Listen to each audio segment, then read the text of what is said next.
네, 오늘 우리 저 뒤에 우리 예지부터 오늘 사무엘이 없으니까 어디 조금 좀 뭐가 한귀퉁이가 그죠? 빠진 것 같이 느껴지네요. 신나게 잘 놀고 있겠죠? 자, 우리 예지부터 할렐루야 샬롬하고 우리 인사하시고 오늘 여사사 드보라 그리고 기드온의 활약 할렐루야 샬롬 합니다. 할렐루야 샬롬 샬롬 샬롬 샬롬 샬롬 샬롬 샬롬 하나님 꼭지에다가 먼저 하고 있네. 사랑합니다 여러분. 주 안에서 사랑합니다. 우리가 그 사사기를 많이 안 했어요. 그죠? 암흑의 시대 남북 이스라엘이 다 멸망하고 나니까 왕이 없어서 그 다음에는 하나님이 사사가 누구예요? 하나님께 영을 받아서 말씀을 증거하고 선포하는 그런 사사들의 시대. 거기에 기드온과 이제 그 드보라의 활약이 4장, 5장, 6장에 쭉 걸쳐서 나와서 제가 그 부분을 주석한 것을 잠깐 여러분들에게 전해드리고 그리고 말씀을 이어가야 오늘 기드온이 어떤 사람이었는지 기드온은 누구인지 혹시 아시는 분? 어떤 사람인지? 어떤 사람? 그 하나님의 능력을 받은 그 어떤 사람? 원래는 어떤 사람? 원래는 농부, 평범한 농부였어요. 농부를 하나님이 쓰셨는데 하나님은 여성들을 많이 인정하시는 그런 하나님. 우리나라도 기독교가 들어왔기 때문에 여성의 인권이 이렇게 이만큼 쓸 수 있었다는 게 너무 감사해요. 4장에 보니까 여호와께 부르짖었더라 4장 3절에 가나안 왕 가나안 왕이 나와요. 야빈이 이스라엘 백성을 20년 동안 심히 학대함으로 이스라엘 백성들이 야훼께 부르짖는 장면. 그래서 이제 하나님께서 사사를 세우신 사건들, 열왕기상 8장 46절에서 50절에 그들이 주께 범죄함으로 주께서 그들에게 진노하사 그들을 적국에게 넘기시며, 스스로 깨닫고, 그리고 그 사로잡은 자의 땅에서 돌이켜 주께 간구하기를. 우리 그 이스라엘 민족들이요 엄청 조금 봐주면 또 못된 짓, 우상 섬기지 않으면 아주 나쁜 짓들을 이렇게 너무너무 많이 했어요. 그래서 또 넘기시고 스스로 깨닫고 그 사로잡은 자의 땅에서 돌이켜 주께 간구하기를 또 간구합니다. 주는 눈을 들어 종의 간구함과 주의 백성 이스라엘의 간구함을 보시고 주께 부르짖는 대로 들으시옵소서. 여선지자 누구? 드보라. 4장 4절. 저는요 이건 간증이에요. 드보라라는 인물에 대해서 별로 잘 알지 못해요. 그리고 많이 나오지 않아요. 사사기에만 잠깐 나와요. 근데 왜 드보라라는 이름이 떠올랐는지 저는 알 수 없어요. 받는 건 본인의 몫이고 전하는 건 제 몫이에요. 제가 맞았을 수도 있고 틀렸을 수도 있고 알 수 없지만 보내는 건 이 사사들도 마찬가지예요. 하나님의 말씀을 그대로 증언해요. 아까 발람이 저는 오늘 이 말씀에서 이 발람과 발락은요, 그 다른 나라의 그 왕이에요. 발람을 청하는 거예요. 이스라엘의 그 사람을 청해요. 그래서 거기를 찾아가는데 하나님이 말리셨어요. 가지 말라고. 갈까요? 하고 구하니까 가지 마라. 갈까요? 하고 구하니까 가지 마라. 계속 조르니까 그럼 너 가거라 하고 보냈어요. 보냈다가 결국은 거기서 죽어요. 이 사람은. 하나님은 왜 이런 일을 하실까? 우리는 우리 기도를 너무 많이 한다는 거죠. 하나님 뜻을 너무 모르고 오죽은 누가 아는데 나귀도 아는데 나귀도 하는 걸 몰라서 제가 아까 거기까지 제가 여러분들에게 전하려면 밤새도록 설교를 해야 되기 때문에 제가 가끔요 묵상할 때 너무 길게 하는 건요 아이고 길어라 하지 말고 무슨 의미가 있겠지 하고 열심히 들으셔요. 그러면 가슴에 와서 다음에 그거는 보석을 캐가는 거예요. 그 짧은, 아무리 그래봐야 뭐 제가 5분을 넘겨서 여러분들에게 읽어드리겠어요? 제게 감동이 엄청나게 왔기 때문에 또 이 말씀에 전혀 연결이 없는 말씀이 아니기 때문에 그걸 거기까지 갈 수는 없어서 읽어드렸어요. 나귀 새끼도 아닌데 천사가 와서 서 있는 거를, 검을 들고 서 있는 거를 누구를 맞고 죽이려고, 발람을 죽이려고 서 있는 거를 나귀가 알고 거기에 발싹 엎드리는 거예요. 땅바닥에. 짐승이 먼저 할 때가 있어요. 그러니까는 막 발람이 나귀를 그죠? 두들기고 막 막대기로 때리고 나중에 지팡이로 때리고 그러니까 하나님의 영이 임해서 어떻게 됐어요? 그 나귀의 입을 열어서 말을 하잖아요. 나귀가. 이거 굉장히 중요한 얘기예요. 말을 해요. 우리가 말하는데 또 대답을 하더라고요. 그러니까 발람도 정신이 없으니까. 그랬더니 나중에 눈을 열어가지고 이제 막 그렇게 얘기하다가 이렇게 보니까 그 나귀 뒤에 서 있는 칼을 든 사자를 바라보는 거죠. 그러면서 어떻게 하려고 막 얘기하니까 가라 그러죠. 갔더니 발락이 아주 판색을 하죠. 그리고는 막 잔치를 성대하게 열어주고, 그리고 그 사람이 원하는 대로 예언해 주기를 바라는데 예언을 여러 가지 해요. 근데 결국 예언은 그 사람 발락이 원하는 예언을 안 해주죠. 그렇게 하지 말라고 얘기를 하죠. 결국 나중에 죽는 부분이 나타납니다. 이렇게 사사는 전쟁 시에 군대를 인솔하여 자기 민족의 구원자 역할을 담당했지만 평상시에는 백성들의 송사를 맡아 하나님의 율례와 법도를 따라 백성을 재판하는 일도 하였다. 누가 그랬어요? 사무엘도 사사이기도 하고 재판도 하고 기름 붓는 제사장의 역할도 했어요. 이렇게 삼중직을 많이 하죠. 그럼 무엇으로 재판을 할까요? 출애굽기 18장 20절에서 22절에 보니까 그들에게 율례와 법도를 가르쳐서, 그때는 성경이 없었잖아요. 그들이 때를 따라 백성을 재판하게 했다는 거죠. 잠언 16장 10절에 하나님의 말씀이 왕의 입술에 있은즉 재판할 때 그 입이 그르치지 아니하니라. 재판은 율법으로 선악을 분별해주는 역할을 했는데, 그때의 사사들이 온니엘, 에훗, 삼갈, 드보라, 기드온. 오늘은 드보라와 기드온, 드보라 다음에 나타난 사람이 기드온. 드보라는 입다와 함께 여성 사사, 그리고 또 누가 있었어요? 모세의 누나 미리암. 두 사람도 또한 사사의 역할을 크게 감당했는데요. 특히 드보라는 40년 동안 이스라엘을, 그러니까 나라가 없는, 왕이 없는 이스라엘을 40년 동안 아주 잘 통치를 했어요. 외국들을 잘 물리치고, 여성인데도 불구하고. 그 다음에 이제 기드온은 아까 얘기한 대로 어떤 사람이랑 농부예요. 이렇게 타작마당 얘기가 나오죠. 거기는 포도주를 만들어 밟는 그 타작마당인데, 그때 거기서 그 곡식을 타작을 하면요, 적군에게 다 모압 사람들에게 뺏기고, 그리고 약탈당하고 하기 때문에 몰래 그 술 받는 그 자리에서 밤중에 타작을 하는 그 기드온이라는 사람.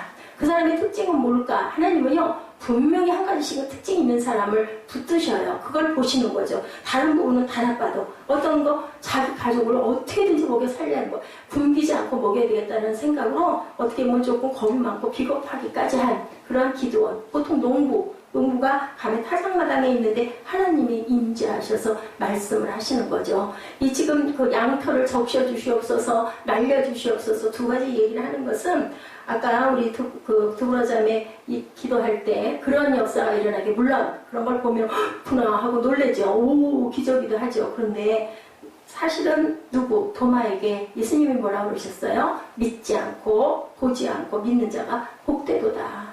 그 기드온은 그만한 믿음은 아니었던 거예요. 겁도 나고. 그런데 이 사람에게 뭐가 있었냐면요, 종교심이 있었어요. 그래서 제일 먼저 한 게 모든 우상들을 다 막 두들겨 부셔서 회파하는 그 일을 해요. 그럼 뭐가 있을까요? 하나님에 대한 열정을 갖고 있었던 그러한 기드온이다. 그걸 보신 거예요. 그 열정으로 끈기 있게 끝까지 밀고 나가는, 그리고 그 악과 타협하지 않은 그런 부분들을 가지고 있었던 거죠. 그래서 바락이 거둔 대승리에 대항해서 나타난 사람이 바로 기드온이다. 하나님의 의를 실현한 그러한 야엘이 나타나고, 인간을 신뢰했던 시스라가 나타나고, 그래서 결론은 하나님은 당신의 백성을 구원하기 위해서 도구로 적군도 사용하고, 또 우리나라, 우리 편의 사람도 사용하는데, 거기에 이렇게 사사를, 그 기드온과 드보라를 사용하셨다. 5장에는 또 신의 언약의 회고가 나와요. 신의 산이 중요한 거는요, 하나님의 백성과 하나님과의 언약이 있었기 때문에 신의 산이 중요하다. 우리가 다음 주나 아니면 이번 주나, 저 자판이 잘 쳐지고 잘 되면, 그 신의 산의 역사, 신의 산의 기적, 그 아라비아에 지금 확실하게 있다는 그 신의 산을 우리 세분 예배에도 갈 거고, 아니면은 다음 주쯤에 우리가 알 건데, 하나님께서는 절대로 뒤로 안 가세요. 보통 사람들, 평범한 사람도 하나님이 쓰시는데, 너 이거 해! 그래 놓고 마는 게 아니라 나머지 일을 다 할 수 있도록 그 양털을 날르게 해주시옵소서, 양털을 젖게 해주시옵소서 할 때 하나님 마음은 어땠을까? 어이구 착해라, 어이구 내 새끼 그랬을까요? 네가 나를 그렇게 못 믿냐? 그러셨을까요? 네가 그렇게 나를 못 믿냐? 그래, 네가 보자는 대로 다 보여줄게. 나는 너를 써야 되니까. 이런 마음으로 하신 거예요. 안 보고 그냥 무조건 믿으면 뭐라고요? 믿음밖에는 하나님을 기쁘시게 할 수가 없다라고 말씀하고 계시죠. 히브리서에 보면은 이렇게 드보라와 기드온과 그리고 삼손 그 세 명이 요 시대에 있었던 사람들이다. 5장에 언급된 드보라 여사사라는 점 독특하죠. 6장의 삼손 전설적이고 드라마틱한 삶 때문에 특별한 위치를 차지하죠. 머리카락 때문에. 그죠? 반면에 본장에 언급된 기드온은 언급한 두 사람 같지 않고 개인적으로 독특한 사람이다. 어떤 사람은 그냥 평범한 농부, 그리고 열심히 일할 때, 타작마당에서 일할 때 하나님이 찾아오시는 그런 역사가 있었던 기드온이다. 예, 기드온은 앞에서 언급된 그런 두 사람처럼 특별한 사람이 아닌 보통 사람을 들어서 하나님이 특별하게 쓰시는 경우라는 것. 또한 그의 백성들을 모으고 지도자가 되는 사건에도 하나님의 신이 그에게 임해서 가능하게 했다. 결론. 모든 사람과 모든 특별한 하나님이 주시는 그런 은사들은 아무것도 아니다. 뭐다? 하나님이 도구로 쓰실 뿐이다. 그 은사를 행하는 사람이 대단한 게 아니고 하나님이 그 사람을 이용해서 도구로 쓰시는 거라는 거죠. 그 뒤에는 누가 계시다? 하나님이 하신다. 아까 우리 드보라 기도 중에서 제일 감사했던 게 막 여기가 차고 넘치도록 그죠? 얼마나 귀하겠어요. 근데요 저는 그런 생각 들어요. 하나님이 한순간 마음 잡수시면 뭔가 뜻이 있을 거예요. 뒤로 뜻이 그죠? 잡수시면은 와다닥 박히면요 순간 돼요. 예, 아까 그 기도할 때 제가 마음에 온 부분들이 있어요. 요즘에는 그 세상적으로 성공하는 교회라고 해야 되나요? 모이는 교회가 되려면 특징이 있어야 되거든요. 예, 그래서 요즘에는 다 복지들을 해요. 아니면 복지사를 두죠. 아니면 본인이, 목사님이 직접 복지 자격증을 따서 사람들을 두어요. 그러면 우리 그때 오셨던 그 전도사님도 예, 노인복지 하다 보니까 노인들을 집에 한 20분 정도를 모시고 계시고 이제 거기에 뭐 영양사도 있고 뭐 일하시는 그 선생님들이 여러 분 계시죠. 돕는 사람들이. 그렇게 합해서 27, 8명 정도가 그 집에서 생활을 하는 거예요. 주무시고 계시고. 그러니까 그분들에게 주일날 예배를 집도하실 수 있도록 그 전도사님을 쓰시는 거예요. 뭐 무식하든 지식이 많든 유식하든 아무 상관없이 하나님 쓰실 때는 뭐만 있으면 기도원처럼 하나님을 사랑하는 열정과 순종. 가장 중요한 건 순종이죠. 말씀하실 때 예, 제가 여기 있나이다. 그게 가장 중요한데 이럴까요? 저럴까요? 누구처럼? 누가 그랬어요? 누가 뱃속에 들어갔다 나온 사람 누구요? 요나처럼. 그러다가 결국은 죽죠. 그 물고기 뱃속에서 살겠어요? 예, 하나님의 기적이니까 토해내져서 살았지. 사실은 물고기 뱃속에 들어간 건요, 죽은 거예요. 죽었다가 사흘 만에 부활한 사건을 그렇게 묘사해서 말씀하는 겁니다. 그렇기 때문에 우리는 무조건 순종해야 된다. 내게 마음이 왔을 때. 그리고 뭔가 너무 안 돼. 안 되는 나는 정말 이걸 하고 싶어. 예, 이스라엘 민족들 이제 제가 말씀을 쭉 가면서 말씀드리겠지만 낮에는 구름 기도, 밤에는 불 기도. 얼마나 은혜예요. 그죠? 하늘에서 만나 40년 동안이나 정말 그거 아니었으면 죽었어요. 근데 이스라엘 백성들은요 그걸 꼭 그렇게 감사하지만은 않았다는 거예요. 왜냐하면 얼마나 힘들고 불편했겠어요. 나는 좀 더 여기 좀 있고 싶어. 몸이 아프기도 해. 못 걸어가겠어. 근데 또 다시 앞에서 인도하시는 구름기둥을 보면 또 일어나서 그 장막들 다 걷어가고 그 많은 그 백성들이 거길 따라와야 되는 거. 그렇기 때문에 우리 인생이 다 좋은 게 없다라는 얘기를 하고 있는 거예요. 아무리 하나님의 역사가 있어도 또한 전쟁도 피할 수가 없고 환난과 공고가 끊임없이 일어나는 거예요. 아니 하나님이 하시는데 왜 그래? 그죠? 그렇게 어려움 속에서도 우리가 순종했을 때 결과는 죽이시지 않은 하나님. 그래서 우리는 중요한 건 실력과 능력이 있고 없고가 중요한 게 아니라 뭐가 가장 중요하다? 순종이 중요하다. 이 기도원 얘기도 바로 그 얘기예요. 자, 6장의 기도원을 위한 표적도 이렇게 쭉 나타나죠. 36절 우리 봅니다. 기도원이 하나님께 여쭈되 주께서 이미 말씀하신 같이 내 손으로 이스라엘을 구원하시려거든. 지금 앞에 전쟁을 하기 위해서 이기게 했어요. 쫓아가라. 기도원의 칼 그리고 부르짖고 가. 그랬었거든요. 그래가지고 하나님이 대신 싸워주셔서 이겼어요. 그리고 우상들을 다 타파하고 그러고 나서도 기도원이 겁이 나요. 계속 적군들이 밀려오니까. 그러니까 이제 물어보는 거죠. 이게 진짜일까 가짜일까. 내가 이렇게 해서 될까 아닐까, 하나님의 뜻일까 아닐까 궁금하다면서 이걸 많이 얘기하죠. 예, 그 표적으로 이걸 실제 우리 그 신학교에서도 그렇게도 했어요. 예, 짝꿍감이 누가 하나 있는데 저 사람이 정말 내 짝꿍이면 이렇게 얘기하게 해주세요. 기간 놓고 기도하면서, 예, 뭐 작정해서 기도한다고 그러죠. 뭐 100일, 뭐 아니면 뭐 7일, 7주, 77이 49 해가지고 뭐 50일 뭐 이런 식으로. 그래서 그 사람이 먼저 내게 말을 시켜오면 내 차례인 줄 알겠습니다. 그래서 정말 우리 저하고 같은, 예, 같이 졸업한 그 동기 하나는 둘이 결혼했어요. 결국은 결혼하고 같이 그 뭐 결혼식하고 촛불 그것도 켜고 뭐 지금도 아마 둘 다 그렇게 사역들을 따로따로 하면서 그렇게 하고 있는 걸로 알아요. 이 여자하고는 일본 선교를 하려고 대학도 다 나오고 일본까지 가서 뭔가 자격증을 따고 공부하다가 벼랑간에 와가지고 순복음교회를 들어와가지고 거기서, 예, 공부하겠다고 그래서 그 신학교로 왔던 그런. 그리고 또 하나라고는 노총각이 돼가지고 그냥 그 꺼벙하니 생겼었는데, 이름도 아니죠. 현철이었는데 꺼벙하니 생겼는데 정말 보험을 잡은 거죠. 되게 예쁘고 공부도 많이 하고 유식하고 그랬던 그런 아주 날씬했던, 나이는 좀 많이 찼죠. 40이 다 됐던. 둘 다 애 같았어요. 그래서 결혼해서 있던 커플. 저희 그 동급생들 중에서 커플이 된 쌍들이 두세 쌍 정도가 나왔어요.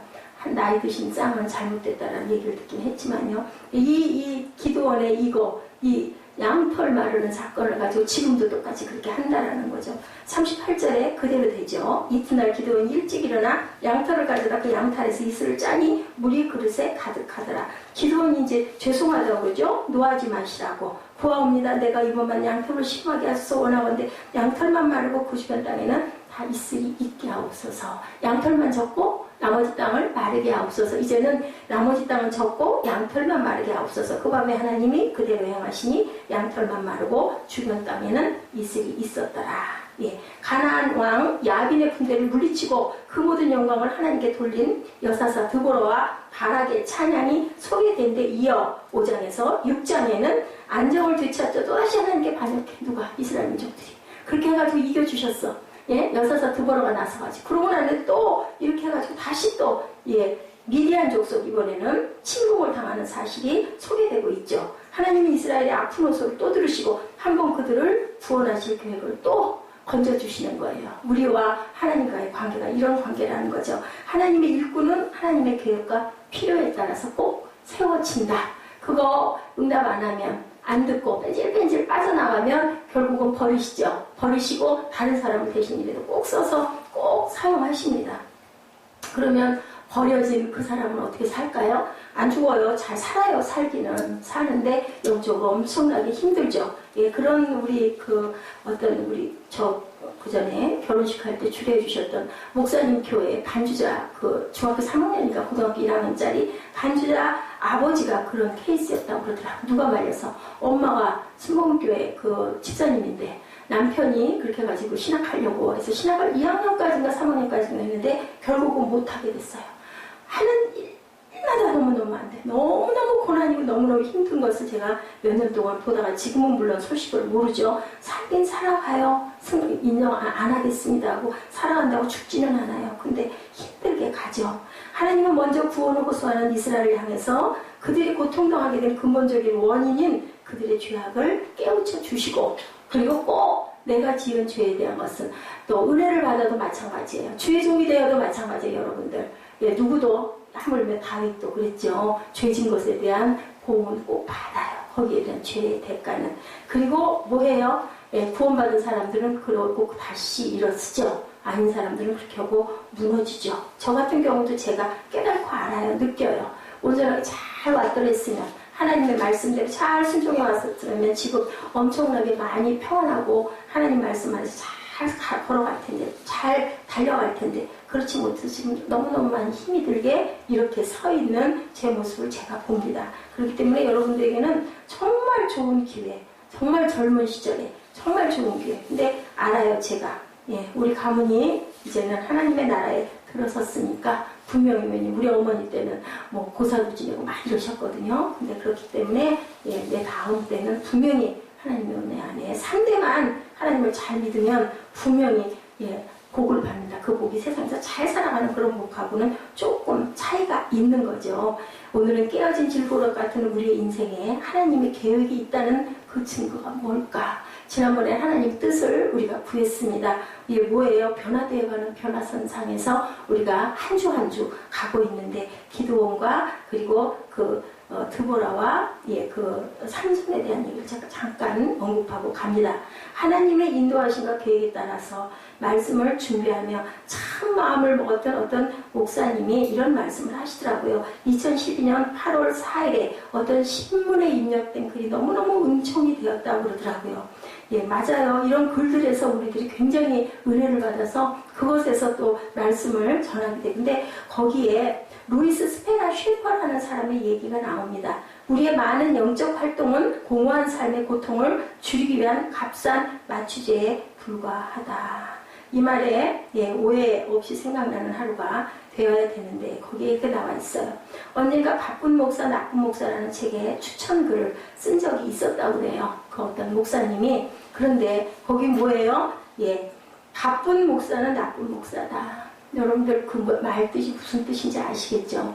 또 바쁜 아빠는 나쁜 아빠다. 바쁜 엄마는 나쁜 엄마다. 왜 그럴까요?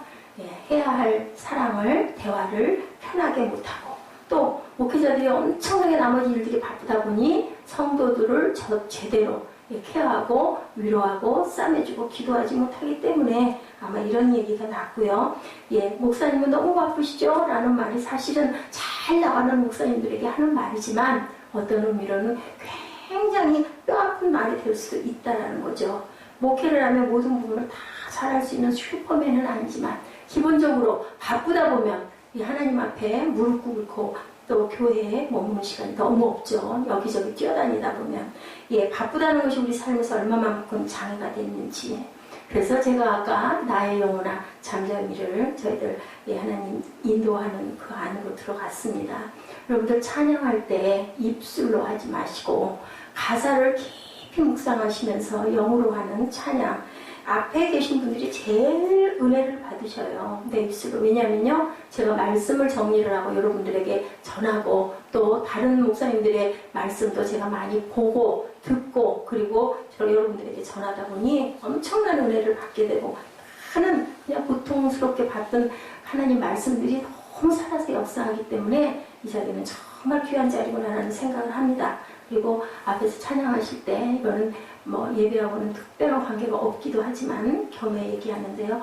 잘 훈련하세요. 서서 간주를 제가 요즘에 가끔 앞에서 틀죠. 왜 트느냐면요. 묵상하시라고 틀어요. 근데 대개 보면 묵상하는 시간에 그냥 이렇게 설기가 좀 그럴 수 있어요. 그런데 어떻게들 하나, 다른 교회에서들 어떻게들 하나 묵상할 때 그런 부분들이 많이 나오거든요. 그러니까 많이 보셔야 돼요. 눈을 감고 묵상을 하거나 호명을 하거나 같이 따라가거나 입술로는 안 나와도. 근데 우리 교회는 보면은 대개는 손을 만지거나 머리를 이렇게 좀 하거나 이렇게 흔들거나 몸을 틀거나 눈이 딴 데로 왔다 갔다 하거나 이러시면 안 되는 거거든요. 그러니까 본인들이 그걸 지금 정말 훈련하기 좋은 교회예요. 사람들이 앞에 많이 있으면 당연히 못할 수 있겠는데 없을 때이기 때문에 하나님이 보시니까 거룩하고 경건한 모습으로 찬양 예배에 찬양이 먼저 임례 찬양으로 들어가는 거죠. 이게 경배거든요. 가장 중요해요. 말씀도 중요하지만 그래서 여러분들 은혜 많이 받으시기 바랍니다. 바쁜 목사는 나쁜 목사다. 말씀 다 못 전하면 조금만 전하죠. 근데 꼭 짚고 갈 것들은 짚고 가죠. 바쁜 엄마와 아빠는 나쁜 부모다. 바쁜 아들과 딸은 나쁜 자식이다. 바쁜 교인은 나쁜 교인이다. 이거 얘기 깊이 안 해도 여러분들 아시겠죠? 근데 요즘에 너무너무 바빠요. 같이 있어도 한 집에 있어도 아이들도 마찬가지고 눈에는 항상 어디가 꽂혀 있어요? 손 아래로 꽂혀 있고 항상 휴대폰하고만 친구를 하고 휴대폰하고 오락하고 휴대폰하고 게임하고 그렇기 때문에 엄마 아빠하고 같이 얘기할 틈이 거의 없어요. 그렇기 때문에 이런 부분들은 고쳐져야 된다는 얘기인 거죠. 아마 어떤 과도기를 통해서 어떤 사건들이 좀 일어나리라고 저는 생각을 합니다. 민수기 9장에 보니까 17절에 구름이 성막에서 떠오르는 때에는 이스라엘 자손이 곧 행진하였고 구름이 머무는 곳에 이스라엘 자손이 진을 쳤으니 예, 이렇게 하나님이 인도하셨으니 그 백성들은 얼마나 은혜 안에 있었을까요? 항상 이 기적 속에서 가잖아요. 불기둥 역시 추운 밤에 따뜻한 보호막이 되고요. 그런데 중요한 것은 구름기둥과 불기둥을 이스라엘 백성이 꼭 좋아하지만은 않았다라는 그런 것이죠. 아까 제가 여러분에게 말씀한 대로 오스왈드 샌드 책에 이런 글귀가 있습니다. 하나님의 인도하심은 그들의 성령과 어긋날 때가 많았다네. 구름기둥은 너무 빠르거나 너무 느렸다네. 불안정한 그들의 성미를 진정시키려고 오랫동안 한 곳에 머무르기가 일쑤였다네. 아유 빨리 갔으면 좋겠는데 도대체 언제 모르잖아요. 그 때와 시절 그죠? 우리가 꼭 한 번 가는 길도 그거 모르잖아요. 때와 시와. 그걸 좀 알면 얼마나 좋아. 그 기다리기도 낫잖아요. 그 손가락 꼽으면서 아 이게 된대. 근데 그때 된대. 근데 모른다는 거죠. 그들이 머무르고 싶어 할 때는 갑자기 떠나라고 했다네. 제가 말씀드리는 게 아니라 이분의 얘기예요. 어쨌거나 광야에서 눈에 보이는 증거는 이스라엘 백성이 확실하게 하나님이 인도하심인데도 불구하고 이런 불만이 있었다라는 거죠. 하늘에서 양식을 주셔서 먹음에도 불구하고 주워 먹기만 하면 되는데도 불만하죠. 아주 지겹다고, 질렸다고, 먹기 싫다고, 고기 달라고. 그죠? 그 소리가 그 원망이 이 사이에 낀 고기가 다 없어지기도 전에 죽죠. 결국은 1세대들이 다 죽죠. 그 시절을 지나고 나니 눈에 보이는 증거들이 이미 이제 사라져버리고 났어. 원망하고 했는데 그리고 도착을 하죠. 광야 시간을 통해서 하나님께서는 좀 더 성숙된 관계를 원하셨던 것 같아요. 이스라엘 백성 사이에 확실한 인도하심의 증거를 알고자 하는 일들이 계속 일어났는데 양털 시험의 얘기가 여기 나와 있죠. 무려 32,000명의 사람이 모였어요. 지금 여기. 그 소식에 놀란 적들이 집결하였는데도 불구하고 그 수가 메뚜기처럼 많고 그들의 낙타는 해변에 모래처럼 많았다라고 사사기 7장 12절에 기록되어 있어요. 하나님의 인도하심을 따라 행한 일인데 눈앞에 닥친 현실은 하나님이 부르시고 하나님이 인도하셨지만 현실은 뭐예요? 좌절스러워요. 어우 나 죽으면 어떡해. 이 마음이 오는 거죠. 전쟁은 누구에게나 그저 생명의 위협이 있는 거죠. 현실 앞에서 기도원은 확실한 뭐를 좀 더 봐야 되겠어. 정말로 하나님이 나를 이거 시키셔서 나 살려주실 건지 아니면 죽을 수도 있는 건지 그래서 양털 시험을 하는 거예요. 하나님께서 다시 한번 이 소심한 사람의 믿음을 강화하려고 다른 수단을 취하죠. 미디안 족속의 진영으로 내려가서 그들이 하는 말을 엿들어보라고 명령하죠. 그랬더니 한 병사가 꿈을 꾸고 그 꿈을 해몽하는 것을 들으면서 확신을 하도록 합니다. 오죽하면 마르게 해주고 다 했는데도 그래도 벌벌 떠니까 7장 14절에 오늘 우리는 6장 말씀인데 조금 더 가면 이는 다른 것이 아니라 이스라엘 사람 요아스의 아들 기드온의 칼이라 하나님이 미디안과 그 모든 진영을 그의 손에 넘겨주셨느니라 이렇게 나옵니다. 기드온의 이야기는요 우리가 따라가려는 모델 중에 하나처럼 그렇게 느낄 때가 많아요. 그런데 기드온의 그 감동적인 믿음의 이야기가 아니라 끝까지 기드온에게 하나님께서는 마음이 아프시면서도 안타까우시면서도 그 확신을 심어주려고 애를 쓰시는 거죠. 그 말씀 히브리서 11장 6절이죠. 믿음이 없이는 하나님을 기쁘시게 하지 못하나니. 기드온의 이야기는요 우리가 인도하심을 구하는 태도가 아니라 하지 말아야 할 것을 보여주시는 장면이라고 여러분들이 해석을 하셔야 됩니다. 사람들은 어우 표적 봤어 어우 그거 봤대 어머나 그래 하나님 진짜 살아계셔 이제 이렇게 하기를 원하지만 사실은 연약한 믿음이었기 때문에 이렇다라는 거죠. 하나님께서는 분명히 인도하신 걸 기드온에게 말씀하시죠. 명백하게 하나님의 뜻이 무언지. 근데 문제는 첫 번째 시험에서 하나님이 분명히 보여주셨지만 또 흔들리죠. 거꾸로 또 해달라고 하죠. 기드온은 증거를 원했지만 하나님을 믿고 신뢰할 준비가 되어 있지 않았다.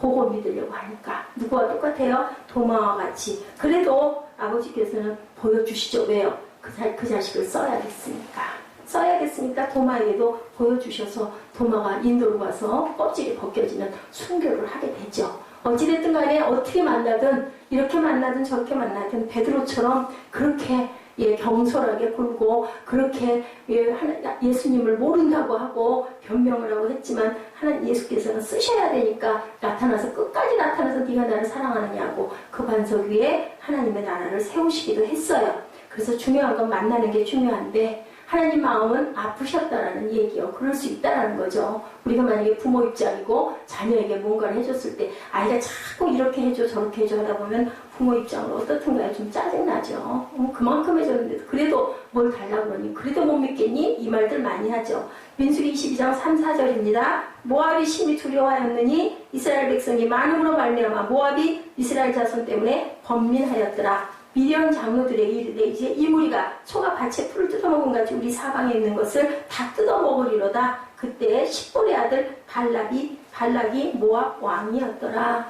이 얘기 아까 그 발락과 발람의 얘기 거기 초두에 나오는 얘기예요. 아까 말씀은 22장 15절부터 25절 사이의 말씀을 여러분들에게 읽어드렸어요. 나중에 시간 날 때 한번 읽어보세요. 민수기 22장 12절입니다. 너는 그들과 함께 가지도 말고 하나님이 말씀하신 거예요. 그 백성을 저주하지도 말라. 그들은 복을 받은 자들이니라. 하지만 발람 선지자는요. 불의의 삭슬 사랑하다가 베드로후서 2장 15절에 타협의 여지를 남겨둬서 결국은 목숨을 잃는 사건이 일어나죠.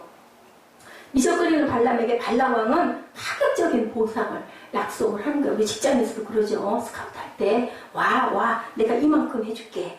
이게 무력에 사로잡혀 발람에게 하나님은 어쩔 수 없이 민수기 22장 20절에 다시 얘기하죠. 그 사람들이 너를 부르러 왔거든. 일어나 함께 가라. 그러나 내가 네게 이르는 말만 준행할지니라. 그래서 사실은 발람이요 가가지고도 계속 발락이 요청해도 나는 하나님이 하라시는 대로밖에 난 할 수가 없어 여러 번 나와요. 스스로 뿌린 씨를 거두도록 하셨다라는 거죠. 우리가 알아야 될 거. 하나님께서 생각을 바꾸신 것이 아니라 생각을 바꾸지 않고 하나님을 승낙을 받으려고 하는 발람에게 스스로 네가 그럼 그거 그렇게 원하니? 거기 그렇게 가고 싶니? 그럼 한번 해봐. 뭐예요? 아기가 계속 불가로 가면 안 돼. 뜨거 아떠 하다 나중에 어디 한번 대봐. 그래서 얘가 왕 울거나 되도록 두시죠. 그런 거랑 똑같다라는 거죠. 하나님의 사자가 길을 막자 엎드려 길을 가지 않는 그 말의 얘기가 나오죠. 발람이 눈이 밝아져서 칼을 들고 자신을 죽이려 하는 하나님의 사자를 보게 되죠. 나귀가 그대로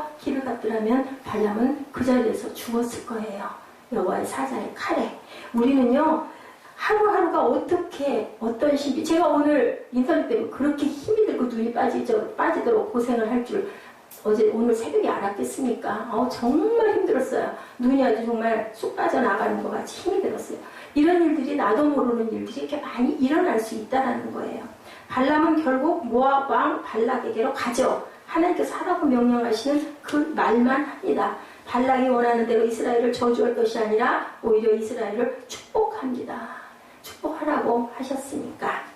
발람은 하나님과 상관없는 계획을 세운 후에 하나님의 허락을 받으려고 했지만 불의한 일이면 애초에 싹을 잘라야 하는데 어떻게 했어요? 여지를 남겨두죠. 하나님의 허락을 받죠. 근데 그 허락이 하나님의 뜻이 아니고 하도 원하니까 끝까지 해야 되니까 깨닫지 못하니까 그럼 너 해봐 라는 거죠. 민수기 31장 8절에 결국 발람은 이스라엘의 칼에 맞아 비참하게 최후를 맞이하게 되는 것이 나타납니다. 중요한 교훈을 우리가 거기서 보는데요. 하나님의 성품, 하나님의 뜻과 반대되는 행위를 할 때 하나님께서 우리를 저지해 주신다면 불평할 일이 아니라 감사할 줄 알아야 된다. 그것을 깨달을 줄 알아야 된다. 나귀도 바라보는 하나님을 우리가 못 볼 때가 있다는 것을 우리가 알아야 된다는 거죠. R.A. 토레이 박사님이 말씀하십니다. 하나님이 어떤 여성과 결혼하도록 인도하신다고 말한 어느 남성의 이야기를 풀어준 그 어떤 케이스예요. 누구도 어떤 사람도 부부가 헤어지기를 하나님의 성령이 그렇게 시키는 일은 없는데 이분은 계속 그렇게 했대요. 나는 아내와 별거 중이고요. 나는 그 여성이 너무 성령 충만해서 너무너무 우리는 이상형입니다. 너무너무 잘 맞습니다. 그래서 기도를 해주십시오. 이 여인과 결혼할 수 있게. 그랬더니 R.A. 토레이 박사가 말씀했다고 그래요. 아내하고 행복하지 않았고 당신은 아내가 있지 않습니까? 별거한 지도 오래되었고요. 그래도 본질은 변하지 않습니다. 하나님은 말씀을 통해 남편과 아내의 의무에 대해 분명하게 못을 박아 주셨습니다. 얘기하죠. 성령께서 우리를 서로에게 끌리도록 인도해주고 계시는 걸요. 이랬을 때 여러분들은 어떠실 것 같아요? 이미 별거 한 지도 오래됐고 두 사람이 저렇게 잘 맞는 커플인데 두 사람이 결혼하도록 인도해주는 영이 어떤 영인지 몰라도 성령이 그렇게 했다라는 말씀은 성경 구절에 한 구절도 없습니다 라고 거절을 했다라는 이야기가 있습니다. 기드온의 경우도 하나님께서 놀랍게 부르셔서 쓰시는 사람들을 보면요, 자신이 초자연적인 인도하심을 구한 적이 없다는 거죠. 어디에서 부르신다? 일상의 자리에서 항상 부르신다라는 거, 그죠? 다윗도 목동으로 있을 때, 그죠? 사울도 자기 일에 충실할 때, 모세도 목동으로 일할 때, 여러분들이 잘 아시는 베드로도, 그죠? 예, 전부 다 요한도 자기 일을 열심히 그물을 깃고 있거나 어부 노릇을 할 때 하나님이 부르셨다는, 마태도 자기 직장에서 열심히 일할 때 부르셨습니다. 중요한 것, 우리의 삶 속에서 하나님의 말씀을 듣고 분별하고 따를 준비가 되어 있느냐, 내가 무엇을 하기를 원하는 게 중요한 게 아니라 내가 그것을 순종하고 내가 할 어떤 여러 가지 준비를 다 잘 하고 있느냐, 그 기간 동안 아우 왜 이게 얼른 왜 안 되는 거야, 그게 중요한 게 아니라 예, 내가 과연 준비를 차곡차곡 하고 있는가, 그리고 생활에 감사하고 있는가, 그런 얘기가 있죠. 오늘을 마지막 날처럼, 그리고 일을 할 때는 내가 아주 정말 영원히 살 것처럼 그렇게 열심히 일하라는 얘기가 있습니다. 어떤 목사님이 교회를 사직을 하고 다른 데로 옮겨야 될까 어떨까 하고 굉장히 고민을 하셨대요. 말씀 다 끝났어요. 예, 이 구약 말씀 여러분들 지루하지 않게 전하기 참 어렵습니다. 이해를 하셔야 돼요. 우리 신약은 너무 잘 아는데 구약은 모르는데 엄청 많아요. 방대하고. 근데 예, 다들 지루해하는 느낌이 들 때는 제가 막 몰리거든요. 그래서 근데 어떻게 해요? 전할 건 또 전해야 되니까.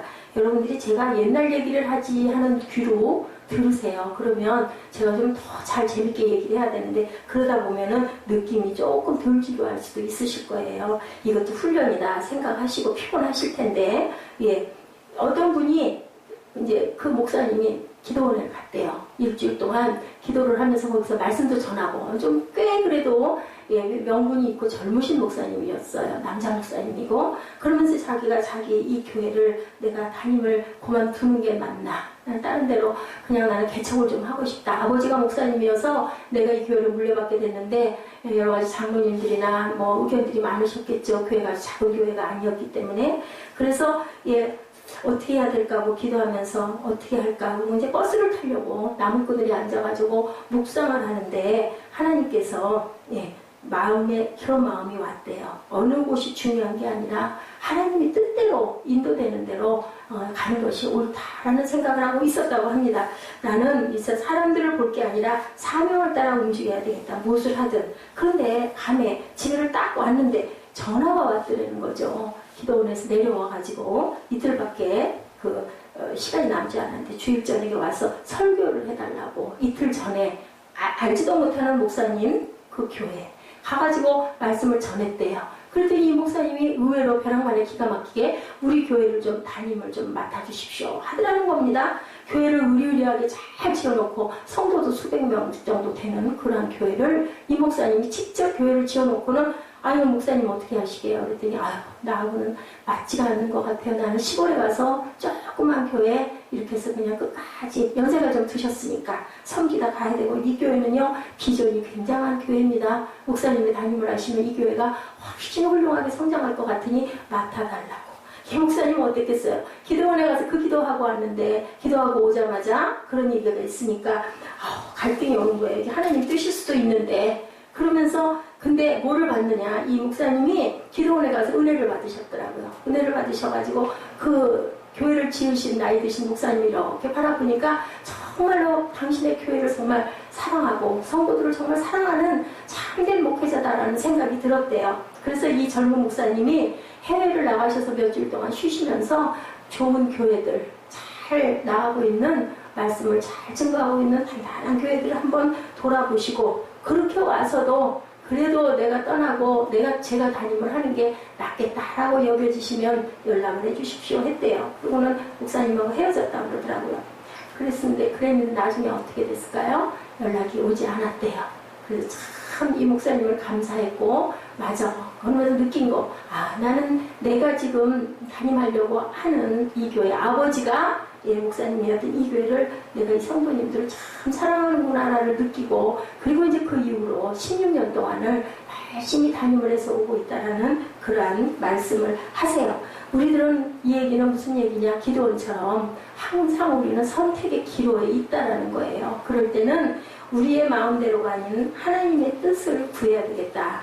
저 같아도요, 이 교회 정말 너무 힘들어. 자리를 좀 옮겨. 그 후배들도 그런 얘기들을 많이 한다고 그러죠.